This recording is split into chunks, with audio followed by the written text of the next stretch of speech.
우리 에스더서 묵상하고 있는데요. 우리 그 4장 1절 우리 먼저 읽고 오늘 같이 좀 나누도록 하겠습니다. 4장 1절 2절 우리 그 같이 먼저 읽고 나누겠습니다. 제가 먼저 1절 읽겠습니다. 에스더가 이 모든 일을 알고 자기의 옷을 죄송합니다. 모르드게가 이 모든 일을 알고 자기의 옷을 찢고 굵은 배 옷을 입고 죄를 뒤집어 쓰고 성중에 나가서 대성통곡하며 2절 읽겠습니다. 시작. 대궐 문 앞까지 이르렀으니 굵은 배 옷을 입은 자는 대궐 문에 들어가지 못함이라. 네. 우리 그 에스더서를 읽고 있는데요. 사실 성경이 그렇게 그 읽기가 만만한 책이 아니고 또 막 재밌는 책은 아닌데요. 에스더서는 정말 그 읽기만 읽으면 손을 놓을 수 없는 정말 재밌는 책이 에스더서입니다. 그러니까 하나님을 향해서 절대적인 믿음을 가지고 있는 사람에게 하나님께서 얼마나 완벽한 타이밍에 일하고 계신지를 보여주는 그런 책이 에스더서입니다. 그래서 뭐랄까요, 정말 그 신앙적인 감동도 감동이지만 진행이 아주 속도감 있게 진행이 되고요. 또 극적인 반전이 일어나고요. 어쨌든 굉장히 재밌는 책입니다. 에스더서 본문 내용 읽기 전에 주요 등장인물 그 네 인물에 대해서 먼저 조금 설명하고 오늘 본문 들어가면 좋을 것 같아서 먼저 등장인물 4명 소개합니다. 먼저는요, 왕 아수에로라는 왕이 있습니다. 한번 따라하겠습니다. 아수에로. 페르시아의 왕인데요. 아버지 다리오 때 이미 이집트까지 정복을 해가지고요. 어쨌든 그 인도에서부터 에티오피아까지 영토를 가지고 있는 어떤 의미에서 세계에서 제국을 제일 처음 이룬 형태가 페르시아라고 보통 이야기를 하거든요. 어쨌든 이곳의 통치자인데요. 근데 이제 감정 기복이 굉장히 심했던 것 같아요. 이렇게 막 자기의 영광을 보여주기 위해서 막 잔치를 막 하다가 취중에 아내 와스티를 왕후를 자랑하고 싶었는지 굉장히 음란한 복장을 입고 와서 백성들 앞에서 막 춤추라고 하니까 저기 왕후가 당연히 거절하죠. 그러니까 또 홧김에 왕후를 이렇게 폐위를 시키고 하는 되게 이렇게 큰 왕이지만 감정 기복이 되게 심하고요. 또 사실 이제 통치의 핵심은 뭐랄까요, 인사 아니겠습니까? 근데 보면 2인자로 하만이라는 인물을 세웠는데요. 얼마나 높였든지 다른 모든 신하들도 하만 앞에서는 무릎을 꿇고 절을 하게 했습니다. 황제만 받는 대우를 그 하만에게 했는데 이 하만은 굉장히 야심가거든요. 아주 사실 조금 뒀으면 아마 이 하만이 이 반역을 일으켜서 왕 죽였고 자리 차지했을 거예요. 근데 이런 사람을 세우는 거 보면 되게 좀 실수가 많고요. 또 사실 이제 통치에 있어서 인사와 함께 신상 필벌이 되게 중요하잖아요. 그죠? 상을 줄 때는 이렇게 믿음을 줄 만큼 주고 잘하면 반드시 상 준다. 잘못한 일에 대해서는 반드시 벌한다. 이게 이제 사람들 속에 기강이 딱 잡히면 나라가 바로 서잖아요. 그죠? 근데 이제 모반을 고발을 모르드게라는 이제 그 오늘 주인공 중에 한 사람이 하는데 잊어버리고 아무 보상도 하지 않는 기록도 나오잖아요. 대단히 실수도 많은 사람인데 재밌는 것은 그의 감정 기복과 그의 많은 실수에도 불구하고 하나님이 그 모든 문제까지 가장 적절한 때에 가장 적절한 방법으로 자기 백성들을 구원하고 축복하는 소재로 사용하신다는 게 이 이야기의 묘미입니다. 두 번째 인물 이제 하만인데요. 하만은 아말렉의 후손인데요. 아말렉 민족은 이스라엘에게 하나님이 굉장히 미워하시는 민족인데 왜냐고 하면 이스라엘이 출애굽했을 때에 광야를 지나왔는데요. 지나올 때 이들이 이제 그 광야에 사는 이제 도둑 민족인데 그 많은 사람들이 이동을 하다 보면 부녀자나 노약자들이 좀 처질 수 있잖아요. 이들을 약탈해 가지고 죽이고 빼앗고 뭐 이런 일들을 계속 해 가지고 하나님께서 회개할 시간을 충분히 주긴 주지만 때가 되면 이제 진멸하라고 했던 그 민족인데요. 이 민족의 후손이 세계 제국인 페르시아의 2인자 자리에, 그것도 2인자라도 그냥 바지 사장 정도가 아니라 거의 뭐 황제급의 대우를 받는 인물 자리에까지 올라간 대단한 인물인데요. 근데 무릎 꿇라고 했는데 한 사람이 무릎을 꿇지 않아서 기분이 엄청 나쁘는 차에 이 관료 중에 한 사람이 알고 보니까 그 사람이 유대인이라는 사실을 알게 되었습니다. 자기 민족 입장에서는 원수잖아요, 그죠? 그래서 이건 이 모르드게 한 사람만 죽여서 될 게 아니라 민족을 다 쓸어야 되겠다고 해서 길한 날을 제비를 뽑았습니다. 이렇게 그래서 하루를 뽑았습니다. 그래서 이제 그 날이 이제 12월 13일인데요. 이 제비를 이제 부르라고 이렇게 풀으라고 이렇게 부르는데요. 어쨌든 이게 이제 유대인들이 지금 지키는 푸림이라는, 이제 푸르는 단수고 푸림은 복수인데요. 푸림절이라는 절기가 되게 되었고요.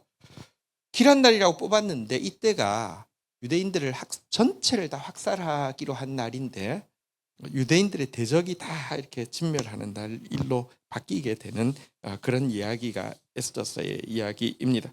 근데 사실 하만의 존재는요, 사실 그 하나님께서 사울이라는 이스라엘 초대 왕이 세워졌을 때 출애굽 때부터는 시간이 꽤 많이 지났죠. 충분히 기회를 줬는데도 아말렉이 계속 악한 모습이니까 심판하라고 했는데 이것을 진멸하지 않았고, 그때 이 아말렉의 귀족, 왕족, 뭐 선남 선녀들을 살려놨는데 500년이 지나서 그들이 이제 유대 민족을 다 진멸하려고 하는 음모를 일으키는 것을 보면서 어쨌든 불순종하며 얼마나 그 악한 영향력을 끼치는지를 잘 보여주는 인물이기도 합니다.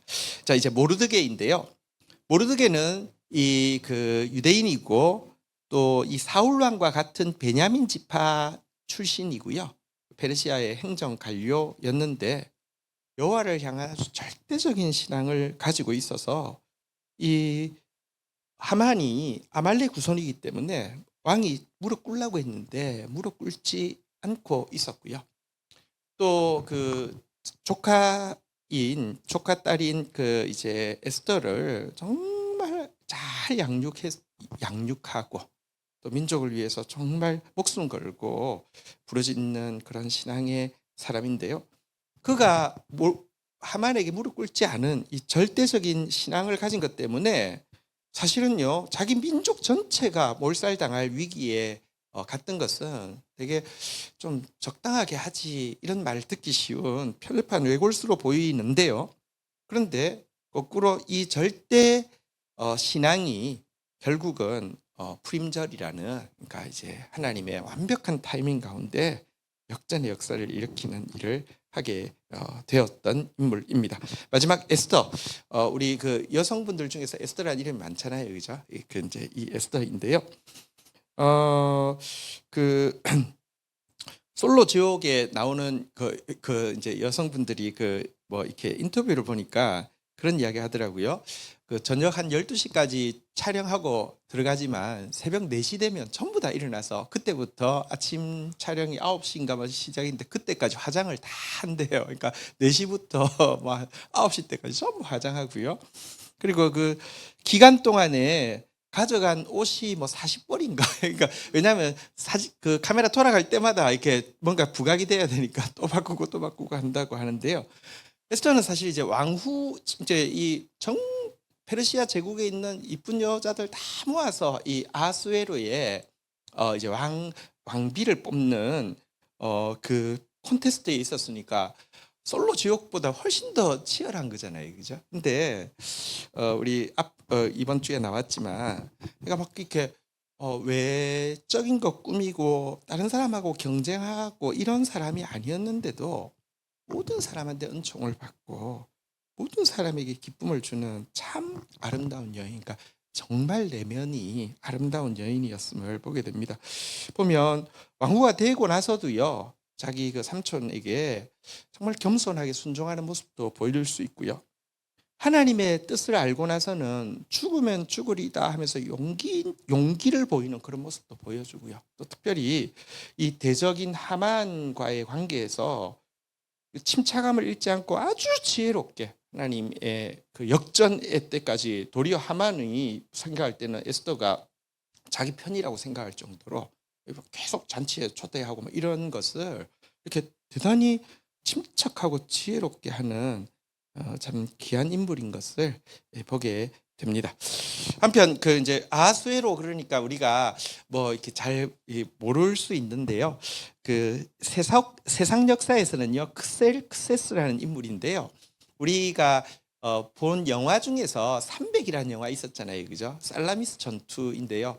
이 사실은 이제 페르시아가 지상 쪽은 그러니까 이집트까지 인도에서 이집트까지 다 점령했는데 해상 세력인 그리스 보면 별거 아니고 도시국가니까 이거 잡으면 이거 잡고자 하는 열망이 너무 강해가지고 이게 살라미스 전투를 했던 그 왕이 바로 여기 우리 오늘 본문에 나오는 아하수에로 왕이 됩니다. 근데 사실 여러분 지금 그 이란 전쟁 중이잖아요. 이란이 사실 페르시아잖아요. 그리고 페르시아가 그러니까 지금 그 성경에 나오는 그 왕조 중에서 특이한 왕조가 페르시아입니다. 이제 그 페르시아 왕조가 몇 번 있긴 있었는데요. 지금 오늘 본문의 주인공인 아하수에로 왕이 이제 속해 있는 왕조 이름은요. 아케메네스 왕조라는 왕조인데요. 이게 한 200년 정도 유지가 됐고 이게 이제 페르시아가 시작해서 제일 전성기를 구가했던 때이고요. 그 이후에 이 왕조가 존재하긴 하지만 그리스에게 한번 점령당하고 나서 그리스 영향 아래에 있으면서 나온 왕조. 그다음에 아랍 민족에게 점령당하고 나서 나온 왕조이고 실제 순수한 페르시아의 왕조는 아케메네스 왕조인데요. 이때 뭐 어쨌든 세계 제국을 처음 제대로 이룬 왕조이기도 하지만 재밌는 것은 이 왕조가 200년 동안 6명의 왕이 다스렸는데 그 중에 4명이 성경에 나오고요. 4명이 다 성경에 그러니까 좋은 영향력을 끼친 인물로 나옵니다. 1대가 이제 고레스고요. 3대가 다리오, 4대가 지금 우리가 보고 있는 이 아하수에로, 5대가 아닥사스다. 이렇게 이제 4명이 나오는 되게 좀 특별한 이렇게 민족입니다. 그들이 지금 이제 이렇게 전쟁 가운데 있고요. 일방적으로 지금 당하고 있는 편이긴 합니다. 그리고 이 그 이야기의 배경인 수산이라는 이제 제국이 워낙 크니까 왕궁이 몇 군데 있었어요. 이 수산은 이제 겨울 왕궁인데요. 이 수산 왕궁은요 지금도 지금 이름은 슈슈라고 하는데 이 수산 이 지역은요 지금도 기독교 성지입니다. 그래서 다니엘의 무덤이 있는 곳이기도 하고요. 여러분 사실 그 이란이 그 이슬람 중에서도 시아파 이슬람 그러니까 훨씬 더 이렇게 그 강한 그 이슬람이 전체를 다스리는 뭐 이렇게 완전 뭐 엄청난 그 이슬람 국가잖아요, 그죠? 근데 전 세계에서 지금 가장 빠르게 복음 전도가 일어나고 있던 지역이 이란이기도 합니다. 이렇게 제일 작게 잡아서 80만 명, 그러니까 많게는 100만 명이 넘는다고 생각하는데요. 그 중심지가 이 수산입니다.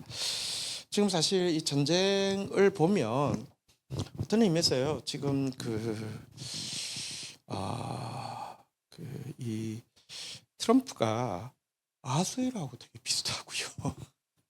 사실 왜 전쟁이 일으켰는지 이게 뭐 그냥 그 합리적인 의심은 미국 사람들이 다 그렇게 생각해요. 이게 앱스타인 파일 때문에 이거 덮으려고 아니면 지금 그 저기 뭐죠 아이스 저기 그 외국인 막 이것 때문에 문제 추방하는 것 때문에 너무 막 저 뭐랄까요 막 사람들 자국인들 죽이고 이것 때문에 여론이 안 좋아서 혹은 또 뭐 관세 이거 다 이제 그 무효화되고 뭐 이거 덮으려고 하는 거다 이런 이야기가 사실 많이 있습니다. 그러니까 근데요. 어쨌든 뭐 지금 그 막 초등학교 아이들 막 너무 많은 아이들 죽어가고 너무 고통스러운 일인데 단지 기도하는 것은 그런 악한 것이 있음에도 불구하고 역사의 주관자가 하나님이시잖아요. 어쨌든 이 일을 통하여서 무언가 여러분 어쨌든 민주화 때문에 너무 또 많은 사람들이 죽기도 하고 했었는데 무언가 더 나은 일들이 거기에 지금 크리스찬들이 기도하고 하나님 앞에 매달리고 있는 그 가운데 하나님이 더 나은 일을 일으켜 주시기를 우리가 지금 에스더스를 묵상하고 있는 이때에 이 이란을 위해서 페르시아를 위해서 간절히 기도해야 합니다. 자, 우리 오늘 이제 본문으로 다시 돌아가 보겠는데요. 오늘 본문 1절, 2절의 내용은 뭐냐고 하면 이 하만이 모르드게가 유대인이라는 사실을 알고는 제비 뽑아서 12월 13일에 이제 모든 유대인을 죽이기로 딱 결정하고는 왕에게 찾아가서 아수에로 왕에게 찾아가서 이렇게 막 이 유대인은 다 이게 아주 골치 아픈 민족이니까 다 쓸어야 된다고 하고, 그런데 세금에 굉장히 큰 그 이제 징수에 문제가 생기잖아요, 그죠? 그건 자기가 보전하겠다고 하면서 뭐 12,000달란트 엄청난 액수를 이제 제시하죠. 개인적인 복수를 위해서 그 큰 돈을 쓸 만큼 이렇게 복수의 진심이다, 이건 아닐 거예요. 왜냐고 하면 그날 유대인들은 다 죽여도 되고 유대인들의 재산은 다 뺏어도 된다라고 이야기했는데 이거 생각해보면 엄청난 사업이잖아요. 그 페르시아가 유대인이 속해 있는 모든 지역을 지금 다스리고 있기 때문에 유대인들 다 죽이고 모든 재산을 빼앗으면 어마무지한 재정이 들어오잖아요, 그죠? 여러분, 그러면 다 죽일 수 있다고 그랬지만 라이센스를 받아야 되겠죠. 하만한테 줄 서가지고 와, 우리 지역에 유대인 뭐 부자 이거 내가 한번 죽이겠습니다. 그래, 네가 죽여 하고는 돈 받고 뭐 이거 큰 사업이 되니까 그랬겠죠. 어쨌든 돈 받고 이렇게 이제 왕한테는 돈 내겠다고 하고 자기는 이제 돈도 벌고 복수도 하고 막 엄청난 이제 계획을 세우면서 왕과 함께 막 술에 빠져 있을 때에, 자, 모르드게는 어떻게 합니까? 굵은 베옷을 입습니다. 이것은 이제 하나님 앞에 금식하며 기도할 때, 하나님 앞에 매달리고 기도할 때 입는 옷입니다. 이 옷을 입고 2절에 보니까요, 이 옷을 입으면 그가 행정관료에서 워낙에 궁궐 안에 들어갈 수 있지만 궁궐 안에 들어갈 수 없거든요. 이렇게 이런 옷 입고는 들어갈 수 없는데 어쨌든 이 옷 입고 하나님 앞에 매달리고 있는 모습을 보게 됩니다. 3절도 우리 같이 한번 읽어보도록 하겠습니다. 같이 한번 읽겠습니다. 시작. 왕의 명령과 조서가 각 지방에 이름에 유다인이 크게 애통하여 금식하며 울며 부르짖고 굵은 배 옷을 입고 제 누운 자가 무수하더라. 이 모르드게뿐 아니라 유대인들 정말 큰일 났잖아요. 하루아침에 이제 전부 몰살당할 위기가 생기니까 막 금식하고 울고 막 이렇게 하면서 하나님 앞에 부르짖고 있는데요. 여러분, 사실 기도라는 게 진짜 절망이 오면 기도 못합니다. 지금 상황을 보면 왕의 조서에 그날이 되면 누구든지 유대인들을 다 죽일 수 있고 유대인 재산을 전부 다 뺏을 수 있다라는 조서가 내렸는데도 불구하고 절망하지 않고 제일 먼저 하나님 앞에 나아가서 이렇게 금식 기도하고 있고요. 사실 자기는 행정관료이기 때문에 이게 어떻게 된 일인지 궁 안에 들어가서 정보를 빨리 얻어야 될 것 같기도 하고, 자기 지금 조카 딸이 왕후니까 빨리 만나가지고 뭐 의견을 나눠야 될 것 같은데 이 옷 입으면 궁 안에 못 들어가는데 먼저 그러니까 하나님 앞에 나가서 기도하고 있는 모습에서 여러분 이 뭐랄까요, 하나님 앞에서 신자가 가지고 있는 빼앗길 수 없는 견고한 소망에 대해서 생각하게 됩니다. 시편 50편 15절을 우리 같이 한번 읽어볼까요? 한번 같이 읽도록 하겠습니다. 시작. 환난 날에 나를 부르라. 내가 너를 건지리니 내가 나를 영화롭게 하리로다. 하나님 약속하셨습니다. 환난 날이 다가옵니다. 정말 인간적으로 생각하면 절망 중에 절망이죠. 아닙니다. 이때는 기도할 때입니다. 한번 따라하겠습니다. 나를 부르라. 너를 건지리니 나를 영화롭게 하리로다. 도리어 하나님께 영광 돌리며 감사할 수 있게 해주신다고 하신 그 좋으신 하나님 주신 견고한 소망을 생각하게 됩니다. 한편 그 이스라엘 민족들이 이 일을 당하고 나서, 이 소식을 당하고 나서 모르드게에 대해서 막 좀 죽이려고 하고, 혹은 이 모르드게에 대해서 원망하고, 뭔가 이 모르드게를 어떻게 해가지고 뭐 이 문제를 해결하려고 다투거나 이렇게 하지 않고요. 온 마음으로 다 금식하고 있는 모습이 사실은 좀 특별합니다.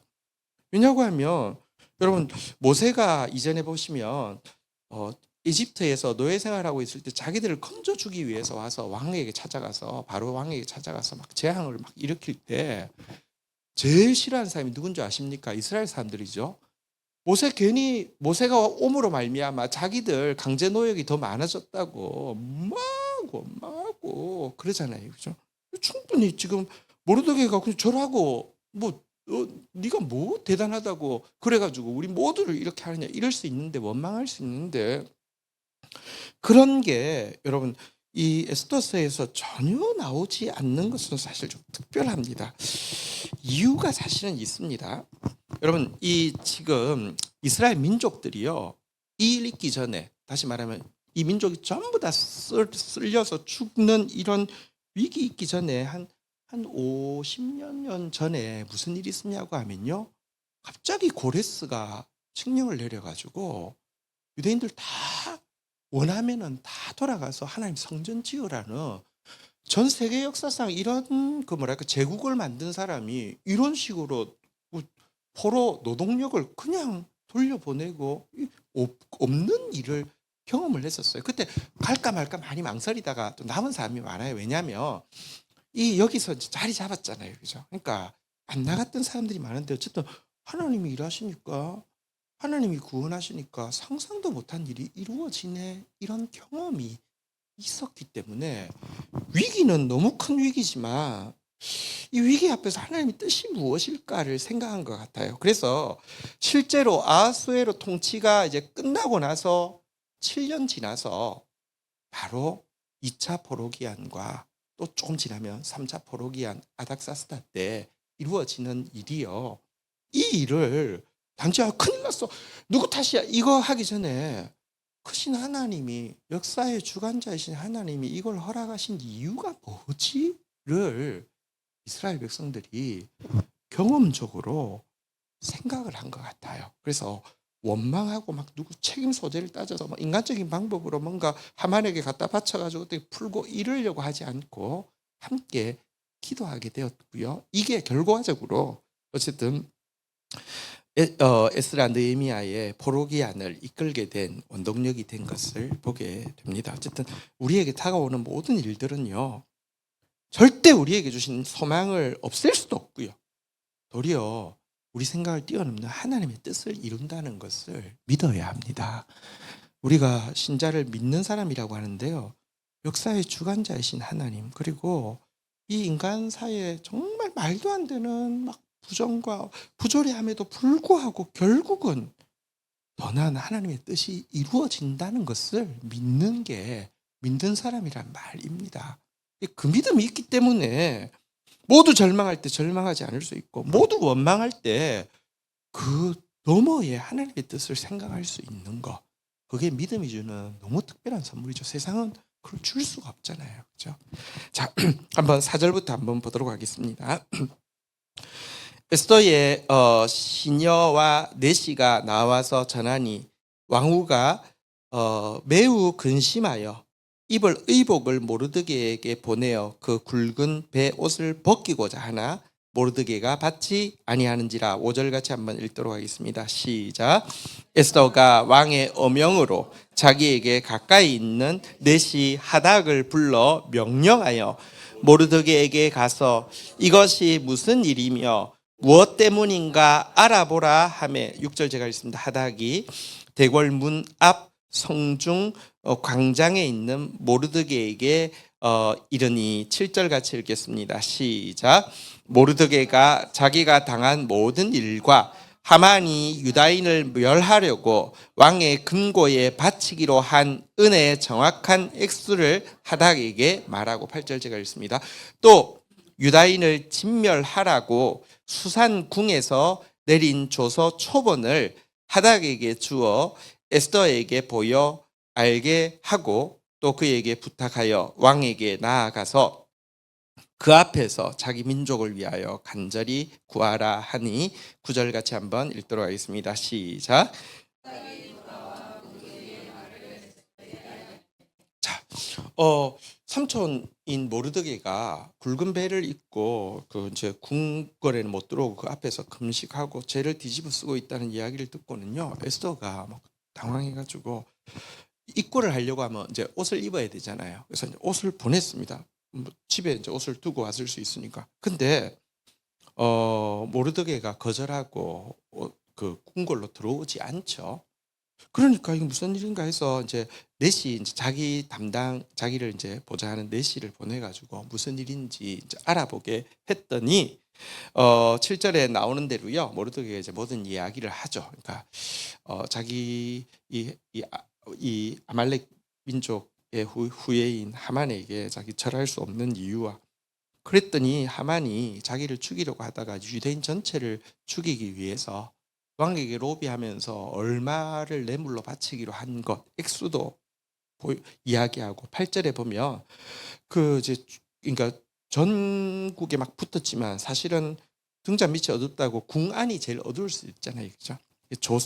조서 초본도 어떻게 구해가지고 이렇게 에스더한테 보여주면서 왕에게 나가서 자기 민족을 위해서 간절히 구해달라고 이렇게 부탁하는 내용인데요. 여기서 우리가 한 가지 눈여겨볼 것이 있습니다. 그것은 무엇이냐고 하면 일의 순서인데요. 문제가 생기면 당장 그래도 자기도 행정 관료니까, 꽤 높은 관료니까 궁 안에 들어가야지, 누구를 만나든지 뭐 이렇게 상황 파악도 되고 뭐 뭔가 의논도 할 수 있잖아요, 그죠? 근데 자기도 궁에 갈 수 있는데 궁에 안 가고 굵은 배를 입는다는 것은 하나님 앞에 가장 자기를 낮추고 하나님 앞에 부르짖는다는 뜻이잖아요, 그죠? 먼저 하나님 앞에 나아갔고요. 그러고 있을 때 왕후가 어쨌든 예복을 보내면서 삼촌 무슨 일이에요? 들어와서 이야기하시죠 했는데도 거절했다는 것은요, 그러니까 진짜로 먼저 하나님 앞에 나아가서 마음을 통하고 기도했다는 사실을 잘 보여주고 있습니다. 여러분, 사실 에스더가 믿음이 있는 사람이잖아요, 그죠? 또 에스더가 영향력이 있잖아요. 어쨌든 제국의 왕후인데. 그런데 여러분, 아무리 믿음이 있는 사람이라 할지라도, 아무리 선한 영향력을 행사할 수 있는 사람이라 할지라도, 모르드게가 하나님보다 에스더를 먼저 찾고 하나님께 기도하는 것보다 에스더에게 먼저 더 많이 말한다고 하면 그것은 하나님을 의지하지 않는 태도이고요. 하나님은 이런 사람에 대해서요, 마음으로 하나님을 떠난 사람이라고 이야기하시고 절대 축복하지 않는다는 사실을 알 필요가 있습니다. 예레미야서 17장 5절부터 7절 내용에 보면요, 한번 읽어볼까요? 5절 우리 같이 한번 읽도록 하겠습니다. 시작. 여호와께서 이와 같이 말씀하시니라.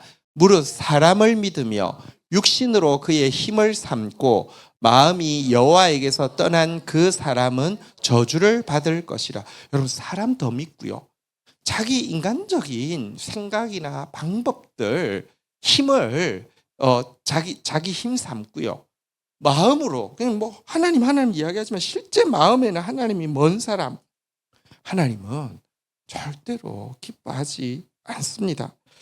7절 한번 보면요, 한번 같이 읽어볼까요? 시작. 그러나 무릇 여호와를 의지하며 여호와를 의뢰하는 그 사람은 복을 받을 것이니라. 순서가 되게 중요합니다. 하나님은 순서에 되게 민감하십니다. 여러분, 이 질서라는 것, 권위라는 것, 권위는 사실 순서의 문제거든요. 사실 권위를 존중한다는 것은 순서를 지킨다는 것입니다. 여러분, 하나님 앞에서 먼저 하나님이 돼야 되는데요, 인간은 눈에 보이는 사람이 쉽고요, 눈에 보이지 않는 하나님이 멉니다. 근데 진짜 여러분, 이게 모르드게의 절대 신앙이죠. 하만에게 무릎 꿇지 않는 것뿐 아니라 이 위기 상황에서도 하나님께 먼저 무릎 꿇는 것, 이게 절대 신앙이죠. 이런 신앙 가진 저와 여러분들을 되기를 주의 이름으로 축원드립니다. 네, 우리 함께 찬송하면서 우리 주님 앞에 또 기도를 심는 시간을 가지도록 하겠습니다.